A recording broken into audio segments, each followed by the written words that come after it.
so that we could provide awesome founder hours like this. And it goes without saying that our sponsor, Start Engine, is certainly one of the key role players in our industry.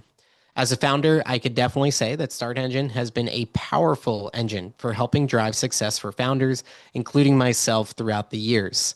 Harrison Burt, who will be up here in a second on stage, is the director of fundraising at Start Engine, and he's someone that I think, through all of my years of getting to know him, has a really strong purview into what it takes to succeed as anyone in the industry. So this is going to be an awesome session for those founders who are joining us today. Today, we want to dive in on something we call the hybrid approach to capital raising, which I'll let Harrison define for you all. But most importantly, we want this to be conversational. So please drop your questions into the Q&A along the way, and we will look to get to as many of those questions as possible. So Harrison, thanks again for joining us and for being a sponsor of this week's events. We'd love to get you on up here to start this conversation, and I think it'll be really, really interesting. So thank you again, everyone, for joining us here. And please, please, please do drop your questions into the Q&A because we want to make sure we get to as many as possible throughout the conversation here over the next hour or so. Harrison, nice to see you. Hey, Chris, good to be here. Thanks for having me. Yeah, always great to have you on. Harrison, for those who don't know you like myself, give a little bit of background on yourself, your time at Start Engine, your role, and then we'd love to hear you kind of define what you think of as this hybrid approach to fundraising.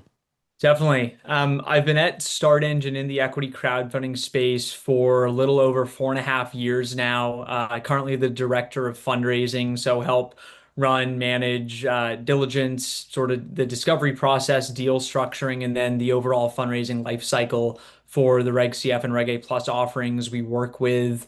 Prior to Start Engine, I actually came from a more traditional investment banking background. I was on the debt capital markets team at JP Morgan for 2 years, but like I said, 4.5 years in crowdfunding and has been really exciting to see the industry grow and evolve over that time. That's awesome. You have definitely become intimately knowledgeable of kind of this, the hybrid approach of having a white label offering page and the Start Engine page. Let's get into defining exactly what that actually is and what that means for founders. Sure. I think it's helpful to understand the history of how the white label approach sort of came about. I think looking back in 2021, 2022, we saw the emergence of that model with platforms like Dealmaker and platforms like Dalmore, and it provided a lot of value to these issuers. I think as you've seen further growth of crowdfunding in general and more companies utilizing this method of capital raising, access to data, the ability to own your investor funnel, is really becoming a market standard, quite frankly. So we took a look at that trend that's happened the last 3 to 4 years at Start Engine and said, well, we're already right a platform company. We already have a large investor community that we've been building now since early 2016. We've raised over $1.4 billion in capital for companies, but we recognize this demand of more issuers, more sophisticated companies that want to own the investor experience and want to own, right, the attribution and the data they get from maybe running advertising as part of a crowdfunding raise. So we went ahead and developed what we like to refer to as this hybrid approach to fundraising, where companies simultaneously can not only be hosted right on the Start Engine platform with exposure to our roughly 500,000 active investors that we're marketing offerings to on a daily basis now, but at the same time provide the back-end's white label technology that allows a company to place an investment button on their own website, on their own domain, and then really control the investor journey as they work their way through that investment flow with the ability to interact with and hit the investor with additional touch points to help guide them through that investment process. Yeah, there's a couple things I want to hit on there. So if you're not coming from the industry and you don't know the inner workings, there are FINRA registered platforms, and I know this sounds boring, so bear with me. And then there are broker dealers. They're two distinct things. Both can host Reg CF offerings, but the rules are a little bit different when you're one versus the other. Can you get into FINRA registered, platform versus broker dealer and what that broker dealer license allows you to do at Start Engine for founders? Definitely. Looking at Reg CF specifically, I think most of the CF offerings we see nowadays are hosted by right FINRA registered funding portals as the intermediaries. A few years ago, we made the decision to begin hosting Reg CF offerings via our broker-dealer entity, which on the sort of setup side means there's a little more diligence required. We're required to have what's called a principal of our broker-dealer review and sign off on all these offerings. But very uniquely, the broker-dealer model gives us the ability, right, to not only enable self-hosting of these Reg CF offerings, so being able to almost host an investment button technology on an issuer's given domain, but in addition to that, when you look at the traditional community-based funding portal platform model, where companies have to hit what are known as objective criteria, a certain fundraising milestone, a certain number of investors, a certain amount raised in the last 24 hours, 72 hours, whatever it is, funding portals are only allowed to market offerings based on those objective criteria. So you have to sort of give equal exposure or equal ability for exposure to all offerings. Through the broker-dealer model, we can actually highlight offerings. So we're not restricted by those objective criteria. And what we've found that's enabled us to do is, for example, if we know that a certain subset of our investors are only interested in food and beverage offerings or only interested in biotechnology offerings, why would we send them deals that are outside of that focus area? Similarly, if we know an offering is resonating really well with either the entire Start Engine investor base or a subsection of the Start Engine investor base, through the broker-dealer model, we now have the ability to give those offerings additional exposure. So we can be a little more flexible and more intentional, I would say, in terms of how we present offerings to different sections and different subsets of our investor base. And I think that's really important. I want to highlight that because if you haven't done this before, it might not sound like a huge deal. But interestingly enough, when you are on marketplaces like a Start Engine or WeFund or any of them, it's easy to get lost in the sauce. And the reality is most people are not coming to like the homepage of a Start Engine or WeFunder and looking through every deal that's live and active, right? Like a lot of times the way they're hearing about you is through the email sent by Start Engine, so on and so forth. So the reality is the more opportunities and ways that you have to get in newsletters sent by Start Engine and then customized to the right audiences and segments within Start Engine, that's the best way to build your following and actually get people to start paying attention to your offering and to be discovered. And so anything that helps with discoverability, I think is really, really powerful. And essentially what you're saying with your broker dealer license is it gives you more flexibility to provide custom ways of being able to do outreach to parts of your overall investor community, which as a founder, all that means is you have more opportunities to get more eyeballs on your deal. It really does matter. And I could tell you, having gone through and worked with Start Engine on one of our last raises, and we've worked with them prior to, it does matter. It is impactful. And it is a really beneficial thing to do because you're getting more access to their community, which is ultimately what you want, right? But then on the flip side, to your point, you're getting that ability to control more of the data. Now, again, as a founder, if you've never been through this before, you might not know what that looks like. So I can tell you on the Start Engine side, right? On the back end, for folks who came to our white labeled Kingscrowd page, invest.kingscrowd.com, we quite literally, before someone even invested, can see who that person was, where they are in the journey, their email, all sorts of information becomes available to you that you just don't get on the Start Engine side, which is kind of controlled through the Start Engine process. So if you're doing your own, Facebook marketing and LinkedIn marketing and all these things, and you're using your unique URL, you're going to get way more information about those folks who are considering investing in you to then do all sorts of outreach to as well, which is very, very powerful. So I just want to hit on some of those technical things because they actually matter and that actually does have a real impact. And you will see that once you start going through the process. Um, but Harrison, to take a step back, can we hit a little bit on, you have been very thoughtful, especially over the past kind of year and a half or two, in thinking about the types of issuers that you think are good for Start Engine and that will lead to ultimate success in terms of raising the types of capital they want. What do you look for in companies and what do you kind of tell founders going into this process? Say, like, if you want to be successful, here's what we look for. Sure. I think number one is really the type of founder and how willing that founder is, he or she, to be the face of their campaign and the face of their company. I think that's one of the most maybe difficult parts of crowdfunding is it's not like a typical VC fundraising model where you can be a very technical founder. You can walk a sophisticated investor through your projection model behind closed doors and get funded for millions of dollars that day and get a term sheet. With crowdfunding, you really do need a bit more of those forward kind of marketing first founder personalities, I would say, because time and time again, we see a very strong correlation between the founders, their level of engagement with the campaign, their willingness to be the face of the raise, and how successful those offerings are. So, first and foremost, it's diligence on the founder side and making sure not only do these founders have a full understanding of what it takes to be successful through crowdfunding, but in addition to that understanding, the willingness to put in the time, put in the effort, make the calls, hit the phones, and reach out to their friends and family, post on their social channels, reach out to their customer base, and make the crowdfunding raise a piece of not only your personal identity for the duration of it, but also a piece of your company's identity. And that's always going to correlate with a degree of success and a level of dollars raised. In terms of, are you looking for revenue levels of the company? Are you looking for them to have some sort of budget set aside for marketing or an audience already built in? Are there metrics you're looking at before you'll accept a company?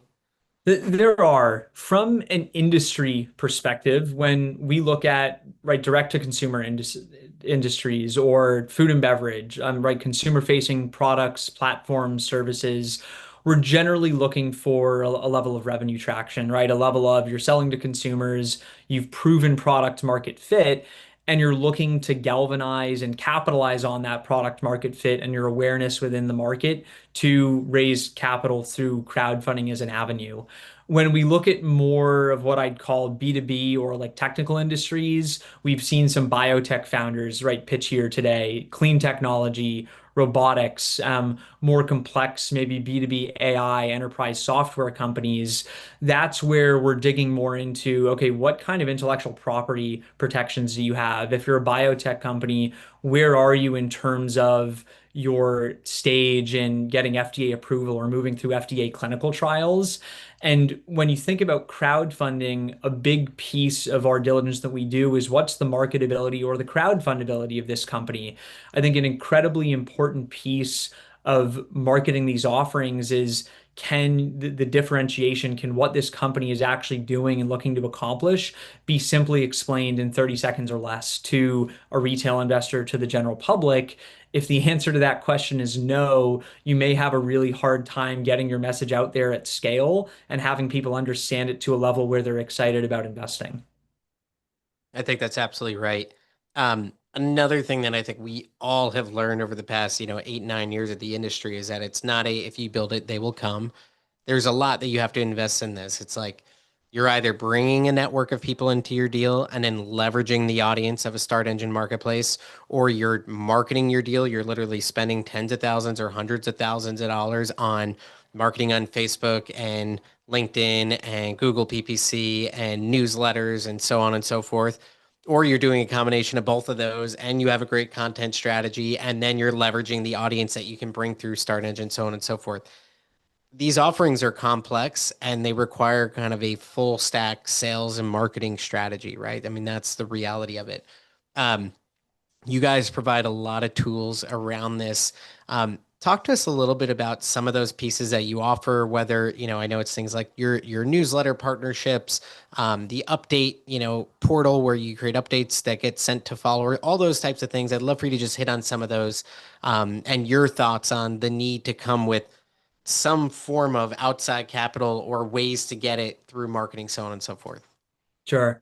As you alluded to, there are a bunch of different levers and critical ingredients that go into the life cycle of a successful offering.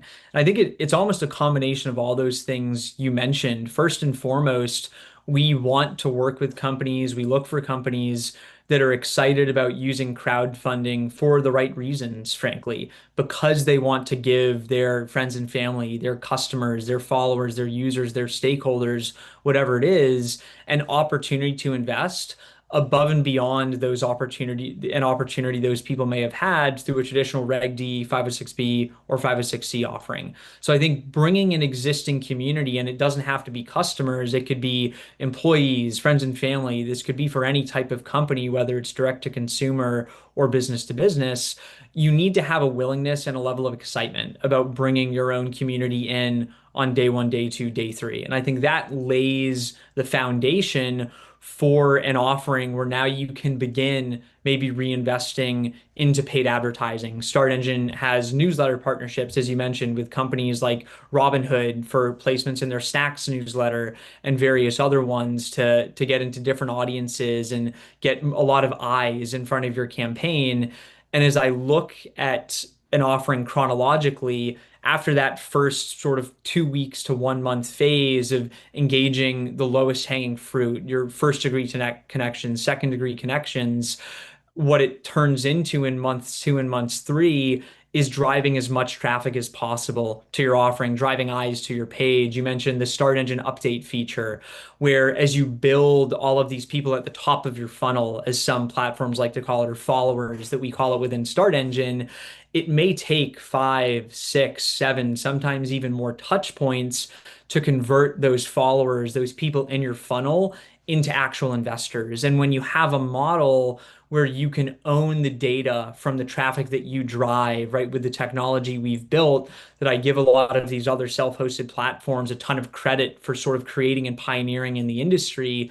When you have the ability to really optimize and monetize that data and continue to follow up with your investors, you build a foundation in the middle 1 to 2 months of a raise of people who hopefully will convert by the end of the offering as you get into the third phase, or what I like to call the closing and the urgency period, right? Where you tell all these people you have 2 weeks left to invest, 1 week left to invest. This is your last chance to invest. And what we really love to see is the combination of that follower funnel you've built up through organic marketing efforts, through paid efforts, and through the ability to own an investment flow on your own domain and really understand the data and the attribution of what ads are working, what aren't. That combined with a Start Engine investor base that tends to wait until offerings are closing to come in a really material way is a very powerful combination. And that's how we're seeing these $1 million raises. Totally. And it's becoming more and more sophisticated. There's the marketing strategy, there's the content strategy, there's the follow-up strategy. There's all these different pieces of the equation. And then by the way, it doesn't end when you finish a raise, right? The end is the beginning of the next raise. It's starting to provide good IR and updates to your investor community so those people actually trust you, see your progress, and then want to reinvest in the next round, so on and so forth. So there's an incredible amount of work that goes into that. And I know that you've always been a great proponent of working with kind of third-party agencies as well, whether it's a Maverick Brands, a digital niche agency, a Potomac Growth, Capital Department. There's all these great groups out there now that are building out these kind of sophisticated systems. But I can't urge enough for you to understand that, like, even yourself, right? If you're just an investor on this call, when you go to these offering pages, are you investing right away or are you hitting that follow button? Because it's so interesting to watch your follow count grow in the middle of a raise. And it's like you see your dollars go up in the first 2 weeks, then it's like leveled out. And then we see this in all the King Square data. And then in the last 2 weeks, there's this like big spurt. And in the middle, it's really slow. But I think if you watch the follower counts in that period, those would actually grow fairly significantly. And it's people watching you and it's starting to engage with you and come to know who you are. And then the way you're going to close them is with that update strategy. Um, but one of those key things that I think is so interesting about the Start Engine model versus, because you're a broker dealer versus a FINRA platform, is that you can do more of those emails to groups that could be interested in what you're doing. So can you just hit a little bit more on, in a FINRA registered platform, you have to hit certain milestones that have very specific things by which they can send out emails, but the types of things you can do for issuers in that middle of the raise to help them build a following and continue to get in front of the Start Engine audience. Yeah, definitely. I'll give you maybe a bit of a specific example. There are few things in this industry that are more frustrating than, right, and this was a few years ago prior to moving over to our broker-dealer model. an offering that we think is a great fit for crowdfunding. They have a large community. We think it's a compelling story to tell to the Start Engine investors as well. And for a litany of reasons, some may be in control of the founder, some in control of Start Engine, many out of our control, the company just misses, right, a milestone threshold that a funding portal would require to blast that offering out to their broader investor base, or the offering just raises a little more slowly than you thought it would. So instead of being featured on the Start Engine homepage for a day, it's sort of lost in the mix and lost in the noise that you alluded to when a lot of these platforms they have 50, 100, 150 plus offerings sometimes. So we felt it was really empowering, not only for us, but also for founders when we could remove that risk. We remove the risk of we actually have no control over how your offering is marketed to our investors. It's totally based on these milestones that need to apply equally to everyone. So in a middle right stage of a raise, for example, if an offering is slowing down maybe and you've sort of pulled a lot of the internal organic levers that you can and you're just starting to ramp up on paid advertising, maybe there's an opportunity to get a unique homepage placement on the Start Engine platform to drive some additional eyes or traffic. Maybe there's an opportunity for an email placement to some of our investors or our larger investor group. And I think even more powerful, we now have an immense amount of flexibility when offerings are closing, and we can give right the offerings that we know will be really compelling to our investors instead of them maybe qualifying for one email in the 30-day period prior to their close. We can now send two or three or four email reminders to our investors that this really exciting opportunity is closing soon.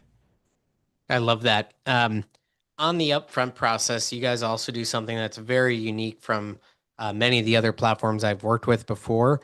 Um, you are much more hands-on in pretty much developing the Form C and the offering page. Go through what that process looks like and why you've kind of taken this process of really owning the creation of a lot of these materials rather than the founder having to do it.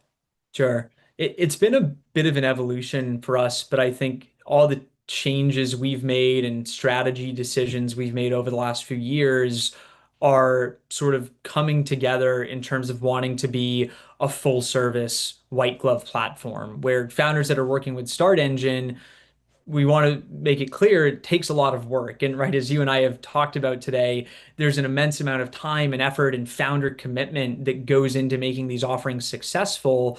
But for all the additional administrative compliance, some content creation, marketing content calendar planning, and strategy guidance, we want to help with as much of that as possible. So these founders are not spending 40 hours a week running their crowdfunding campaign. Maybe they're spending 5 to 10 hours a week, but you still have time to run the business that you're growing and do what needs to be done on a day-to-day operational basis. So as you mentioned, we're now providing full support in terms of Form C drafting, review by our compliance team, drafting for both campaign pages listed on Start Engine, as well as the self-hosted issuer branded white label landing pages that are hosted on issuers' own domains. We're handling the development of all of that and obviously can sort of flexibly and modularly fit into whatever existing content and assets that founders have. And while a raise is ongoing, you mentioned there are a lot of really strong marketing partners and agencies out there that are part of this event. And I think all of those each brings their own sort of unique value proposition to the table. Start Engine now, we also have our own internal marketing agency that we feel with the right issuers that for whatever reason may see more value in working with us and keeping everything under the Start Engine umbrella as opposed to an outside agency. We're happy to have that conversation. No, I think it makes a lot of sense. And that is a very different thing for Start Engine versus some of the other platforms. It's just how much of the hand holding you have in the process.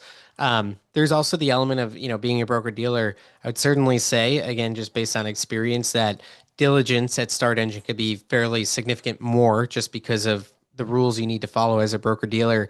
Could you just give a little bit of context on, like even if you post an update on Start Engine, right? The amount of information you'll have to share and back up with in order to meet the compliance terms of Start Engine as a broker dealer. Sure. We really look for proof of sources, justification of whatever potential claims or facts are being made and stated on campaign pages as part of marketing materials for campaigns, as part of updates. So there is slightly more and a greater degree of requirements, I would say, based on the diligence level we have to meet as being a broker dealer hosting these offerings. So on campaign page updates, for example, we have to review those and show that we've given reasonable effort towards verifying numbers that are in those updates or a claim that's made about revenue growth or something about the business. We need to be able to potentially demonstrate to regulators that we've done a decent enough job to verify those claims that are being made. One of the other things that I actually think is really cool, and would love for more founders to start leaning into and understand the value of, is on the back end, right? If you want, Start Engine could actually become the transfer agent of your entire cap table. Um, so before we get to that, let's define what a transfer agent is so people know what that is. Can you explain a little bit? Yeah, our internal transfer agent registered with the SEC, and we can essentially be the record keeper or the record holder of whoever owns a piece of your company, whoever has safe notes, convertible notes, common shares, preferred shares.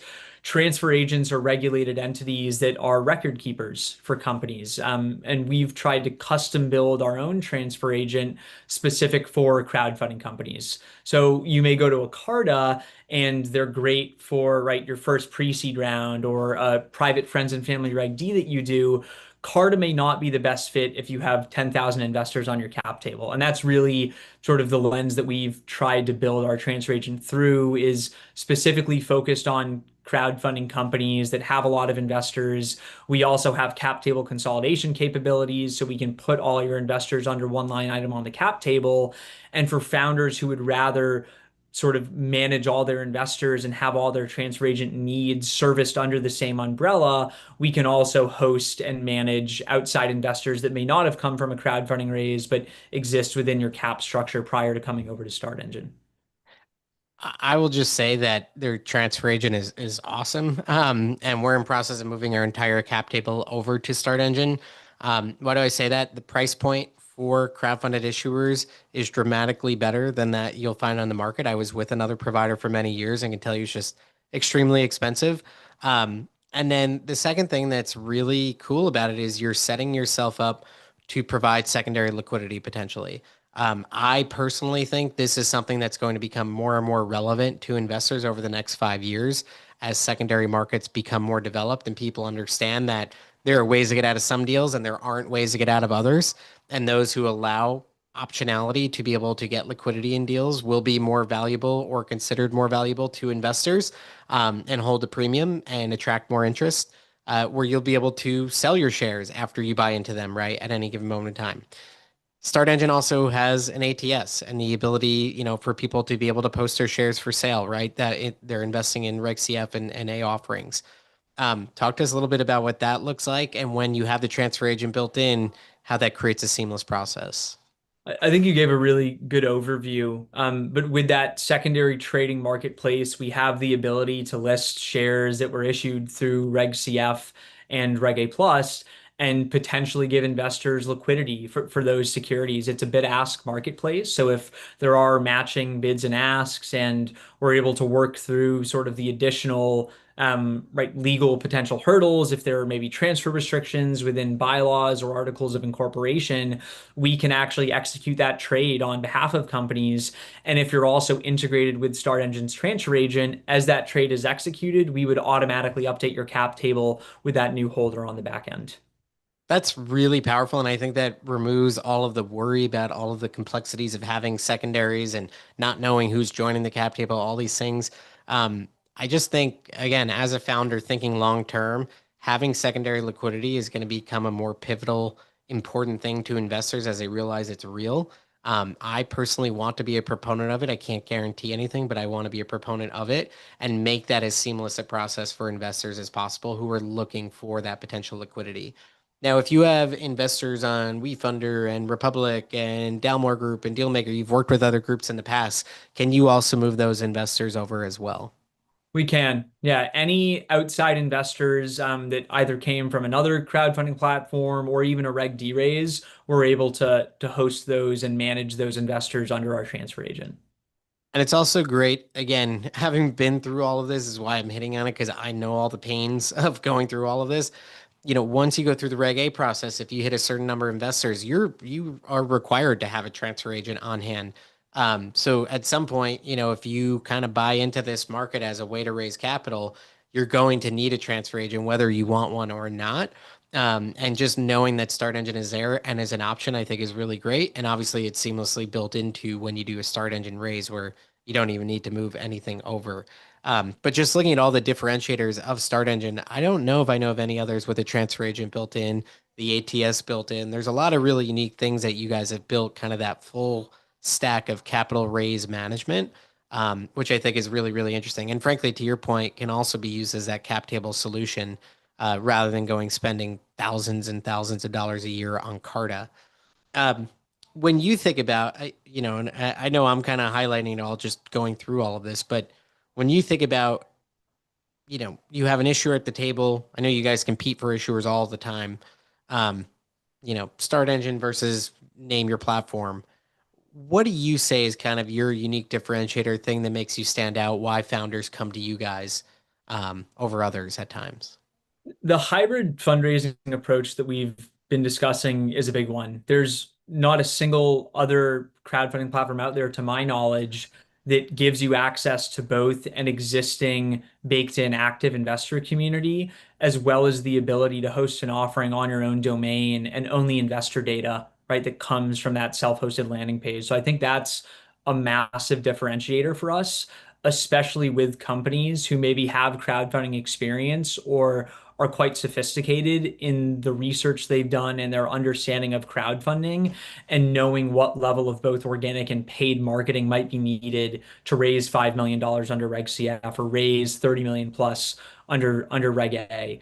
And I think in addition to that hybrid approach, it's really being a full stack, cover all umbrella, white glove service focused approach to crowdfunding where over the last 18 to 24 months, you guys have seen from your data, we've gone from having 160 live offerings at any given time down to about 50 or 55. And the main driver behind that is we want to ensure we're working with a level of companies where we can deliver the highest level of service and we can truly add value with all these different pieces that exist within the Start Engine ecosystem. So you'll continue to see a much more sort of focused group of offerings that can benefit from our investor community, from our invest flow, from our white label solution, from our ability to market those offerings above and beyond objective criteria that exist, and our ability to manage all those cap tables and investors all in one place.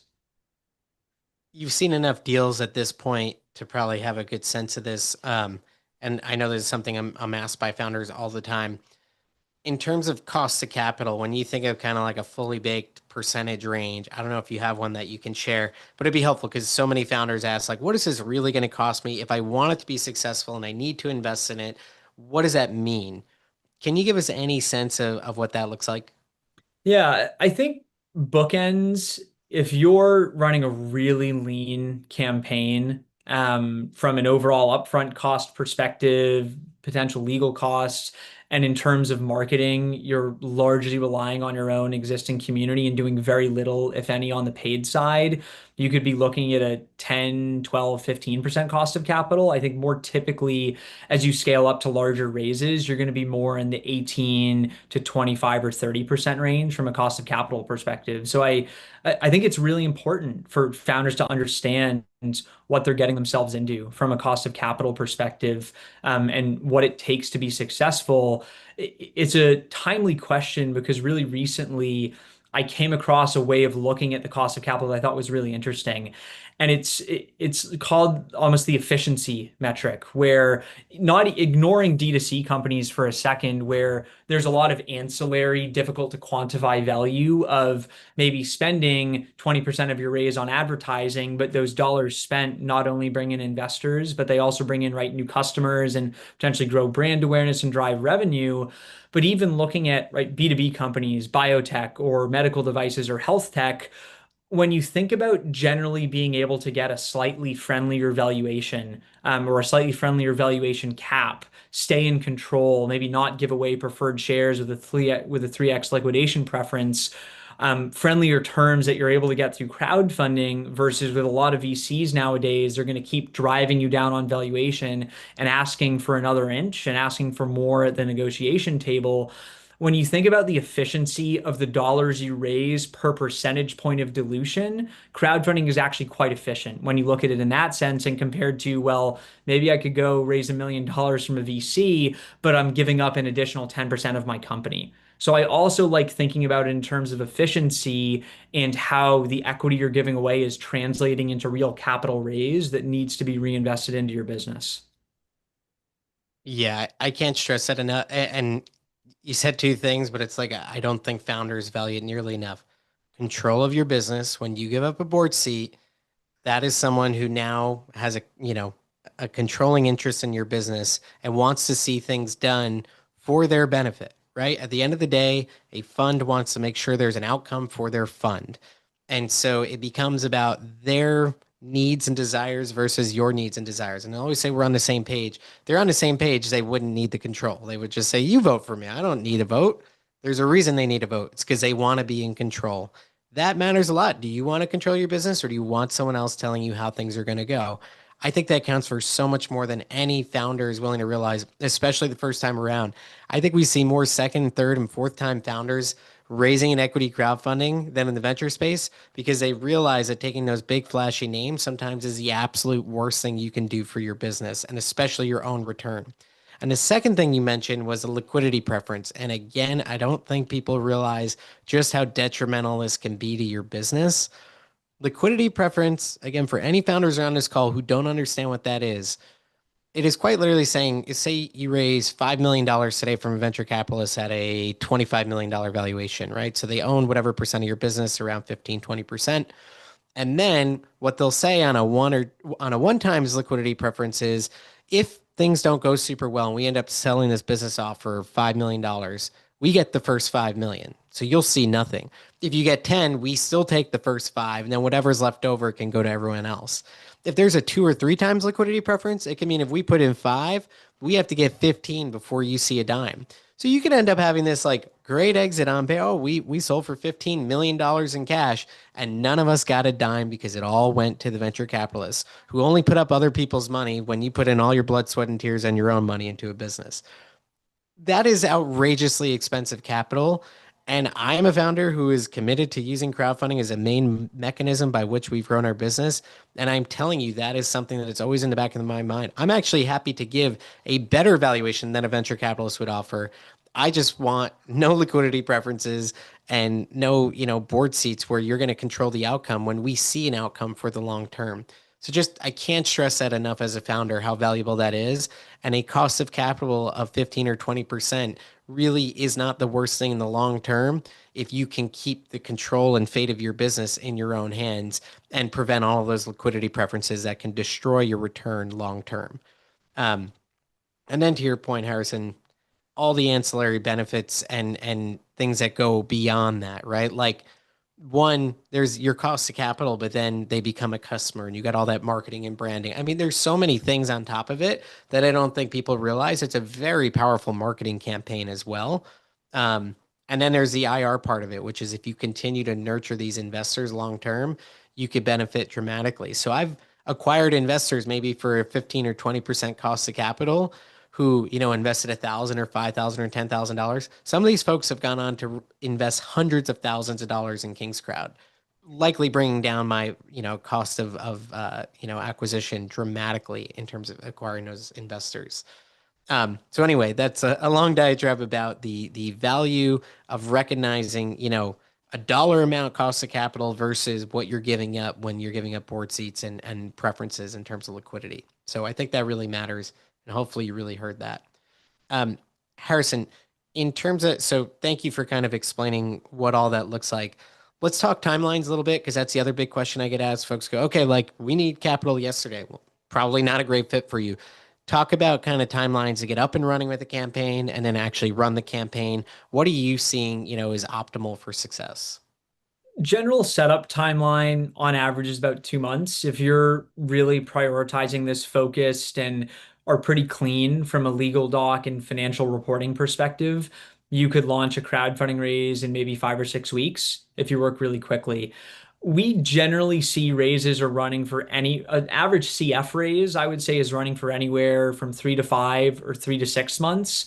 Regardless of whether that's on the shorter end or the longer end of the timeline, using that same sort of three-phase marketing raise strategy, the initial outreach going to first degree connections, friends and family, existing customers and community. The middle phase is all about funnel building and driving as many eyes as possible. And then you have the closing urgency period at the end. Can you talk about the role of rolling closes and disbursements during the raise? If we're saying 10, 15% of capital is going to go towards investing in marketing, well, that could be over 100, 150, even $200,000 if you're raising $1 or $2 million. So, you might not have all of that up front. How can you use a rolling close or disbursement to kind of help with that? Yeah, it's a great question. We allow for rolling closes, as you said, which means under Reg CF, after launching your offering, the regulation requires that your raise is live for 21 days, right? Before you can request a disbursement and access capital. Whenever you request a close on capital, you have to give investors 5 days notice. And then there's some processing time with escrow. So typically 30 days after going live, whatever you've raised and has cleared in those first 30 days, founders raising on Start Engine can close on. And based on that disbursement and these ongoing rolling closes, you earmark maybe 10, 15, 20% of each of those closes to reinvest back into paid advertising. So the vast majority of marketing spend during the offerings that we host is actually done out of those rolling closes as opposed to being cashed directly out of pocket at the start of the raise. No, I think that's really helpful. Couple questions from the crowd. What kind of recommendations would you make to a company still in the seed or pre-seed stage who wants to use CF for raising capital? I would say first off, speak to the platforms, right? Understand which ones might be the right fit for you, which ones won't, and understand everything it's going to take to have a successful offering. Going back to given you're at a pre-seed or seed stage, what does your traction look like? What does your story look like? Do you feel you have either a community around the company or a personal network around yourself that you'd be excited about giving the opportunity to invest to? And I think contextualize that with the question of how much do you want to raise? If you're only looking to raise 300, 400, $500,000, you may be able to do that through CF purely from your own organic outreach, and you can have a relatively low cost of capital versus if you're looking to raise 2, 3, 4, or $5 million, you're likely looking at a much more robust marketing effort behind a raise that will constitute with it additional costs and marketing spend that you have to take into account. Yeah, and to your point, first off, just set your expectation of what's reasonable to think you can raise, right? You're not going to raise 2 or 3 million. Could you raise 2 or 300,000 and hit some milestones? Probably. I can tell you my own experience. I started this business 8 years ago when I was 25 years old. I had no network and no money. I had nothing. And I basically spent 6 months walking around, quite literally walking around Boston, making phone calls, meeting angel groups, meeting individual investors, and then networking with them and getting them to make introductions. And I cobbled together 200,000 over about the first 9 months of running King's Crowd to get things off the ground, all just by word of mouth and meeting people for coffees. And that's all I did for literally 6 to 9 months. I just grinded out coffee meeting after coffee meeting after coffee meeting, and just meeting people and getting people to introduce me to people. So and by the way, I would have never been able to do it without Reg CF because most of those people were writing $1 and $2,000 checks. They weren't writing 25 or 50, and most of them weren't even accredited. So like it counted for a lot, but it was not a marketing campaign. It was a word of mouth, me just grinding on the street, finding people. So you can do it. You just have to set your expectations right, and be thoughtful about the process you take, and then use that as your stepping stone to the next, entry point, so on and so forth. Another question here that I think is really good. There are fixed costs in putting together a campaign that I think may be a bigger barrier to entry to CF than final costs of capital, legal, etc. come to mind. Thoughts on a don't try unless you have at least blank. Yeah, I think there are two ways to answer that question. One is from a runway perspective, right? I think to the listener's question, you'll probably have maybe it's $3,000 to $6,000 of CPA review costs to raise anything above $124,000 under Reg CF. I would say most companies, the majority, have some level of corporate legal work that's required to prepare for a crowdfunding raise. Maybe it's amending your operating agreement to authorize more membership units to be sold, or your articles of incorporation or bylaws to create a new share class, for example, if you're a C Corp. So you're probably looking between CPA and legal costs on the low end. $5,000 could be upwards of 10, 15, or $20,000 just of those admin costs to get a raise going. And if incurring those costs put you in a position where you only have a couple months of runway left, CF might not be the right path for you at that stage. You may be better off doing a Reg D just right on your own, where people are manually wiring you money and you're manually recording them on a cap table that you hold internally until you get the company to a position where you can incur some more costs up front while still maintaining comfortable runway to be able to run a larger campaign through crowdfunding. Yeah, I think that's a great point. And you can do this real cheaply if you need to, right? Like you said, 5 to 7,500. Shout out to our raisepapers.com service. You want to go check it out. That makes it as affordable as you can, but you're not going to get away without 5 to 7,500. Like there is some expense that has to be invested. And by the way, I don't think that's dramatically different than doing a Reg D. You're probably going to Yeah. spend at least 2,500 to five on a Reg D. You remove some of the accounting stuff, a couple pieces of the paperwork. But at the end of the day, you need a few grand, right? Whether it's on a credit card, whatever. But also to your point, if you're like running out of money there's one thing to be starting out, I have nothing, and hey, I'm willing to work the next 3 to 6 months to get us where we need to go. There's another to be like, hey, I need to make payroll in, 2 weeks. This isn't going to work for you. That's definitely Mm. not the answer. Um, so yeah, I would say timeline, expect from the I want to do this to first dollar in your bank account from the raise is definitely 3 months, and probably to get what you're hoping for or in the range of it after a lot of hard work is 6 months for the day Yeah. you say, hey, I definitely want to do this. As a founder, if I raise on Start Engine, are they allowed to go into the investor marketplace to pitch my deal like a broker does? Not necessarily. We're not facilitating what I'd call direct pitch events, right, between companies that we're raising for and our investors. We are a marketplace in the model, a marketplace model in the sense of companies that are raising on Start Engine, they're discoverable by our investors. As companies hit certain milestones, we can advertise those companies. And then we also have this unique broker-dealer capability within the crowdfunding ecosystem to give additional exposure points to those companies raising with us. But I would say that's maybe different than what this person is asking in the traditional broker sense outside of crowdfunding. I'm curious to ask you, in terms of all the issuers you work with, what percent end up being repeat issuers on the Start Engine platform and doing multiple rounds of funding? It's around 50%, I want to say, if not slightly higher. Almost the majority of our offerings are repeat issuers. That's something else I just want to reiterate. Do not think of this as a one-time hit. If you're really thoughtful about this, this can become a really main piece of your long-term funding strategy. And even if it doesn't end up being a main piece, it could be a really important piece of your overall funding strategy. Do not think of these people as someone that you don't have to make any effort with, that you don't ever have to tell how things are going with. That's like the silliest thing you can do. One, it's not fair or respectful to these investors who are putting their dollars to work in your business.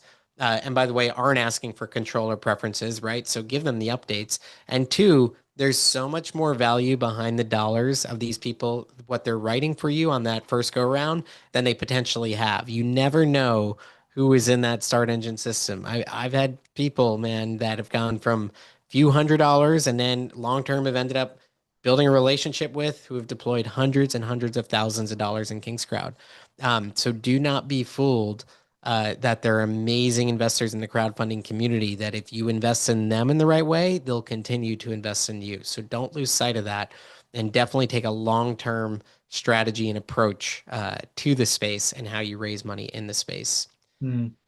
As we're kind of wrapping up here with the last couple of minutes, Harrison, um, for founders, we're thinking about CF. First off, what do you want them to know? And two, if they are interested in working with Start Engine, where should they go? What should they do?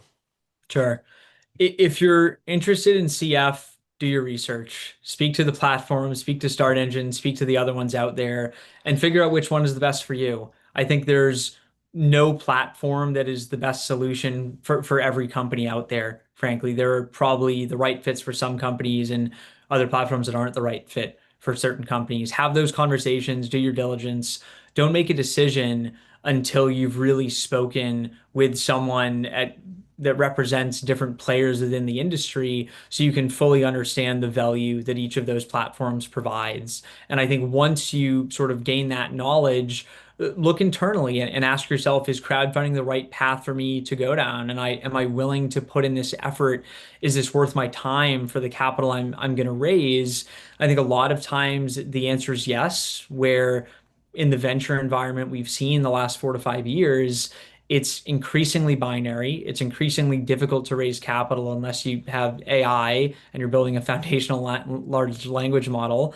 And I think what's really amazing about crowdfunding is you really do see a correlation between the amount of effort a founder's willing to put in, the amount of calls they're willing to make, emails they're willing to send out, social posts they're willing to draft and push out, and the capital that they'll raise. So I think you do see that counter at the top of your campaign page going up and up as you put more time into an offering, which is a really nice just sort of correlation to see for founders, given where we've seen the overall raise environment recently. And then following up on the last point, if they are interested in working with you all, where should they go and what should they do? Yeah, if you're interested in Start Engine, you can apply via our Raise Capital form. Go to startengine.com and you'll find right the place to apply. We're happy to speak with any company that's interested in working with us, tell you more about our model, and see if there's a fit. Awesome. And something that I've always respected about you, Harrison, is, we get issuers all the time asking, hey, can you make an intro to Start Engine? They're interested. And we'll make those intros where it makes sense. But even then, you will always be very honest with the founder and say, hey, I don't think this is going to work for you. And I think that's a great thing. So, he's not going to send you down the path if he doesn't think it'll be a viable path, certainly on Start Engine. So I really respect that. Um, Everyone, thank you so much for joining us today. This has been a fantastic conversation. Harrison, thank you so much for your time. As he mentioned, feel free to go to Start Engine and to apply and see if it might be a fit. And please do send us if you have any questions or follow up. Let us know, and I'll be happy to try and get as many of those over to Harrison as possible.